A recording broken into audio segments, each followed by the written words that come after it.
Naša úspešná reprezentantka v biatlone Pavlína Bátovská-Fialková a Fiesmann spoločne mieria do budúcnosti.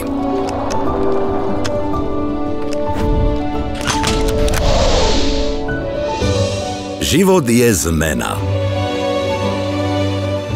Zmena v športe je niečo, čo sa deje každý deň a je treba na ňu vždy adekvátne zareagovať. Napríklad, keď sa menia poveternostné podmienky na strelnici oproti nástrelu a v pretekoch sú iné. Alebo napríklad z dňa na deň sa zmenia snehové podmienky, musíme vymeniť lyže.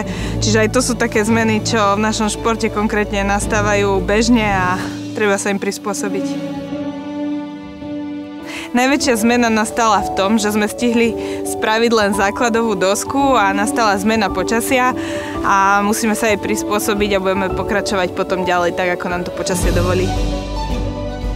Zmena klímy znamená pre celý svet, že musí jednoznačne znížiť spotreby energií a ísť cestou obnoviteľných zdrojov. Je tu diverzita riešení a hlavne kombinácia týchto riešení sú práve systémové riešenia. Veď aj v mojom osobnom živote nastane tá najväčšia zmena už čoskoro.